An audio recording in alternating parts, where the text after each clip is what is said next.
অধ্যক্ষ মহোদয়, মোৰ প্ৰশ্নটো হ'ল যে উচ্চ শিক্ষাত ভেঞ্চাৰ কলেজৰ সংখ্যা এতিয়া 38খন আছে, ছিনিয়ৰ ছেকেণ্ডেৰী 77খন ভেঞ্চাৰ হৈ আছে, LP স্কুল 926খন, ME স্কুল 889খন আৰু হাই স্কুল 679খন এতিয়ালৈকে ভেঞ্চাৰ হৈ আছে। সৰ্বমুঠ গোটেইবিলাকে এটা ছাৰ্ভে কৰিছিলে ড্ৰপ আউট টিচাৰলৈকে, গোটেইবিলাক লগাই আচলতে শিক্ষা ক্ষেত্ৰত 19,717 জন শিক্ষক আচলতে এতিয়া বঞ্চিত হৈ আছে।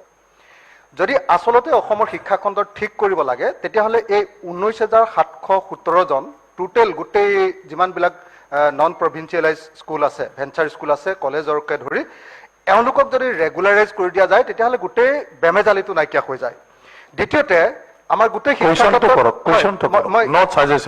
সেইটো শেষ কৰি কৈছোঁ আৰু এটা বাক্য, আমাৰ টিউটৰ মানে মাজতে টিউটৰ বুলি 4,537 জন মানুহক শিক্ষক নকৰি টিউটৰ কৰি দিলে, টেট শিক্ষকসকলৰ 26,301 আৰু ষ্টেট পুলৰ 10,226 জন, ইয়াত 50,000 ইয়াত হ'ল 30,000 জনমান, মানে ইফালে হ'ল 19,000 আৰু ইফালে 30,000, মুঠতে 50,000 মান শিক্ষকৰ মানে সাংঘাতিক ধৰণৰ এটা সমস্যা হৈ আছে। গতিকে মই অনুৰোধ কৰিম যে এই যিবিলাক ভেঞ্চাৰ স্কুল, ভেঞ্চাৰ কলেজ এইবিলাকক প্ৰভিঞ্চিয়েলাইজ কৰিবৰ কাৰণে যে 19,717 জন শিক্ষক আৰু টিউটৰ 4,537 জনক টিচাৰ হিচাপে গণ্য কৰা আৰু টেট শিক্ষক আৰু ষ্টেট পুলৰ শিক্ষক এওঁলোকক যদি ৰেগুলাৰাইজ কৰি দিয়া যায় তেতিয়াহ'লে অসমৰ শিক্ষাখণ্ডৰ গোটেই অৰাজকতা নাইকিয়া হ'ব আৰু এইটো ব্যৱস্থা কৰিবনে অধ্যক্ষ মহোদয়? মাননীয় অধ্যক্ষ মহোদয়, শিক্ষক শব্দটোৱে এনেকুৱা, ইয়াৰ লগত ছাত্ৰ ছাত্ৰী সদায় জড়িত হৈ থাকে। যদি ছাত্ৰ ছাত্ৰী নাই কোনো শিক্ষক হ'ব নোৱাৰে, যদি ছাত্ৰ ছাত্ৰী নাই কোনো টিউটৰ হ'ব নোৱাৰে। গতিকে যেতিয়া আমি তথ্য দিওঁ, তথ্য দিয়াৰ লগে লগে আমি ছাত্ৰ ছাত্ৰীৰ তথ্যখিনিও আমি দিব লাগে। এতিয়া এই আমাৰ প্ৰাদেশিকৰণ আইনৰ অধীনত বহু শিক্ষক শিক্ষয়িত্ৰীৰ পথ প্ৰভিঞ্চিয়েলাইজেশ্যন নহ'ল। কিয় নহ'ল? আইনখনতে লিখা আছে যে ছাত্ৰ ছাত্ৰী নাই কাৰণে বা প্ৰয়োজনীয় ছাত্ৰ ছাত্ৰী তাত নাই কাৰণে সেই বিদ্যালয়ৰ শিক্ষক শিক্ষয়িত্ৰীসকলৰ পদ প্ৰভিঞ্চিয়েলাইজেশ্যন কৰিব পৰা নহ'ল। আইনখনত অন্যান্য কিছুমান ব্যৱস্থা আছে যে 2006 চনটোৰ কথা আছে। গতিকে গোটেইখিনি অধ্যয়ন কৰি চাই, ইয়াক তন্নতন্নকে পৰীক্ষা কৰি চাই যিখিনি যোগ্য বিবেচিত হ'ল, যোগ্য বিবেচিত হোৱাখিনি প্ৰভিঞ্চিয়েলাইজ হৈ গ'ল আৰু যোগ্য বিবেচিত নোহোৱাখিনি প্ৰভিঞ্চিয়েলাইজেশ্যন নহ'ল। এতিয়া মহাবিদ্যালয়ৰ ক্ষেত্ৰতো একেটা কথা যে মহাবিদ্যালয় এখনৰ কাৰণে তেওঁলোকে এটা ডিপাৰ্টমেণ্ট খুলিছে, তাত কনকাৰেঞ্চৰ প্ৰয়োজন আছে, তাত বিশ্ববিদ্যালয়ৰ অনুমোদনৰ এফিলিয়েশ্যনৰ প্ৰয়োজন আছে। সেই যাৱতীয় তথ্যবিলাক চাই পেলেহে যিখিনি মহাবিদ্যালয়ক আমি প্ৰভিঞ্চিয়েলাইজ কৰিব পাৰিলোঁ তেওঁলোকক কৰা হ'ল, যিখিনি কৰিব নোৱাৰিলোঁ সেইখিনি কৰা নহ'ল। কিন্তু ইয়াৰ মাজত আমাক মহাবিদ্যালয়ৰ প্ৰয়োজন আছে। এতিয়া এইবিলাকক ভেঞ্চাৰ মহাবিদ্যালয় বুলি কৈ দিয়ে, কিন্তু আমাৰ কোনো ভেঞ্চাৰ বুলিতো তেনেকুৱা শব্দটো আইনগতভাৱে কোনো বিশেষ পঞ্জীয়নৰ বা আইনগতভাৱে স্বীকৃতিৰ তেনেকুৱা কোনো ব্যৱস্থাও নাই।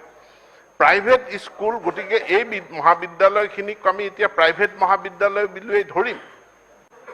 আৰু আমি অসম চৰকাৰে যেনেকৈ আমাৰ বিদ্যালয় শিক্ষাৰ ক্ষেত্ৰত 2006 চনৰ এখন non government educational institution act এখন আছে, একেধৰণে মহাবিদ্যালয়ৰ ক্ষেত্ৰতো আমি non government educational institution act এখন আমি অনাৰ কথা আমি গুণাগথা কৰি আছোঁ বা আমি এই বিষয়টো আমি পৰীক্ষা কৰি চাই আছোঁ।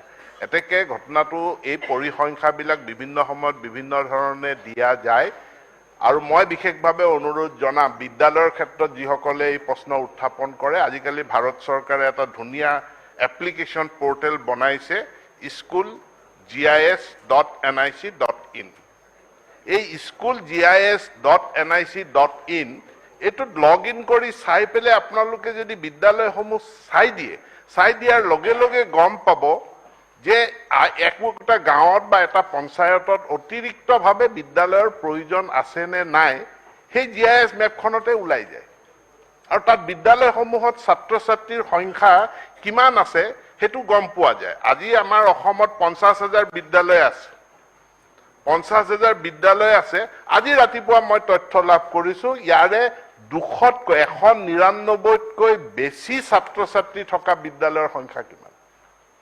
50,000 বিদ্যালয় ধৰি লওক আছে, এই 50,000-ৰ ভিতৰত 200তকৈ বেছি ছাত্ৰ ছাত্ৰী থকা বিদ্যালয়ৰ সংখ্যা কিমান?